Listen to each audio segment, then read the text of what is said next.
Glad I'm in Georgia. I'm talking about that, by the way. That's why I said I'm glad I'm in Georgia, but I don't know why I'm doing this. You know what time it is. Let's get it started.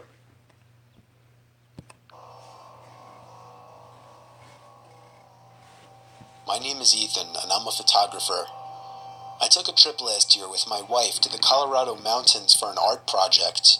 My wife is also an avid skier, so she talked me into adding skiing into the trip. We had the option to book a room at a ski resort or rent out a private log cabin. Weird. The second one seemed more romantic, so I picked that one. Plus, it didn't hurt that it was cheaper. The cabin was nothing luxurious or anything. It was a single-floor, 4-room little thing. A 2-person bedroom, a small living room, a kitchen, and a bathroom. They may have been small, but the actual idea of being secluded in a warm log cabin during a blizzard was amazing. However, the storm was interfering with the cable signal, so we didn't have much to do this one particular evening. It was just starting to get dark out at this point, but there was still a decent amount of light outside, so I thought it would be perfect for getting a few shots and videos in the blizzard for backgrounds and wallpapers. Heck no. I told my wife I'd be back within 10 minutes and slipped on my boots and coat. The moment I stepped outside and shut the door, I noticed footsteps leading up to the door in the snow that had blown under the wooden awning. Oh. I could see the prints doubled, as whoever left them there turned and went the opposite direction. I was freaked the fuck out, but I wasn't about to go inside and scare my wife. I decided to give in to my curiosity and followed the prints to the right side of the cabin. Right away, I noticed that they led to the bedroom window. Bruh, get my your heart wife. froze in fear when I saw this.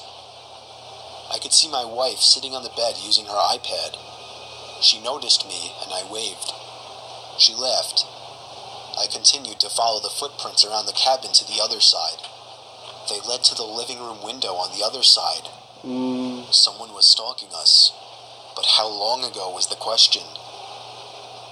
I found myself standing there for a good minute asking myself if I should follow the footprints anymore. I have no gun. For whatever reason, I decided I would. They were now leading away from the cabin. I knew I was following the prints to where this person was going, not coming from, simply by the boot marks. I followed the prints away from the opening and into the trees. That was where I saw him. A man wearing a black coat facing a tree, slouched down looking at the ground. He was still as a statue, and I could see the snow piling up on his hood and shoulders. I froze in my tracks, trying not to make a sound. Bruh. I would have thought to ask him if he needed help otherwise, but this guy was just standing there, not doing anything, like some kind of deranged... This is what I would do, bro. At that moment, you see somebody like this, snow piling on them, all that junk, you just gonna stand there and ask me, nah, you don't need help. You don't need my help. Hey, honey, pack your shit, let's go. It's time to go. We gotta go. Oh, you don't want to go? You want to stay here in this? Okay. Deuces, I'll see you later. I sign the papers when I get back to, to our town. We can just cut our losses there. We start from, like, brand new. I get my brand new wife. Hopefully you live after this. And you get your brand new husband. But if you die, I'm just saying. That's on you. I haul ass at that point. I don't care who it is. I haul ass. I don't give a fuck. Freak. I started to gradually move backwards without even turning around, making sure this man didn't turn around or notice me. When I got at a visual distance, I turned around and stomped through the snow back to the cabin.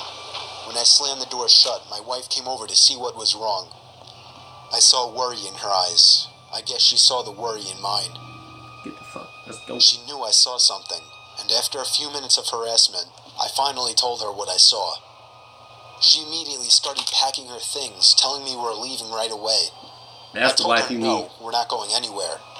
I would not get a refund for leaving early, and I wasn't about to up and leave just because some weird guy was walking around outside. That's dumbass. She made a point of locking both locks on the door and making sure all of the windows were sealed shut. For the rest of the night, we read stuff on our iPads. I reviewed the pictures and videos I had taken so far.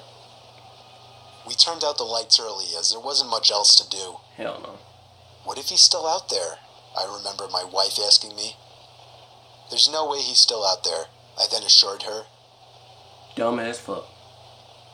Listening to the wind blowing outside, along with the small flakes of snow hitting the windows, was strangely relaxing, and I knew I'd be able to fall asleep quickly.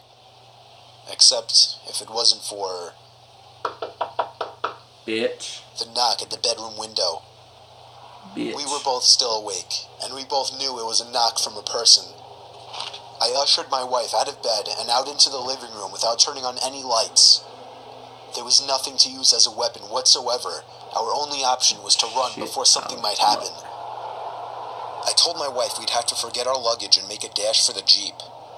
We slipped on our boots and coats in the dark in a matter of seconds, and when we heard a knock at the living room window from the opposite side of our car, we took that opportunity to run. I pressed the unlock button, so grateful I chose to have remote locks on my Wrangler, and we hopped in. Haul ass. The car started with ease, and as soon as the headlights flashed on, the man was standing facing the log cabin on our side now. Not a window, just facing the wall of the cabin in the same position I had seen him in earlier, Hit as that if he nigga. were hiding his face. We drove to the nearby ski resort without much trouble Hit in the that Jeep. nigga. We stayed there for the night and went back the next day to the log cabin to collect our things we left behind. He wasn't there.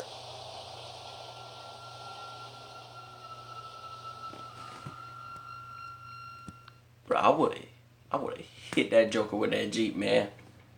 See, here me, I got a big ass truck, so I would've hit him with that damn truck with ease. With ease. I wouldn't care, man. I wouldn't care about if I get charged. I would've big ass 30-inch damn tires over his ass. He ain't gonna walk away from that, I guarantee you that. That big ass truck, them damn 33s what I got. He ain't gonna walk away from that. He ain't gonna walk away from that shit, I guarantee you that. If that was me, I'm just saying that's what I would have done.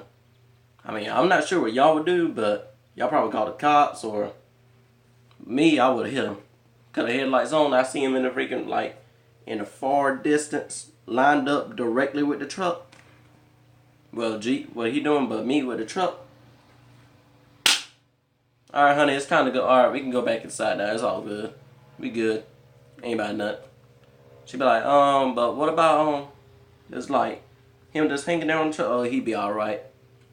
The wolves get him. You know it's wolves out here, freaking mountain lions, whatever.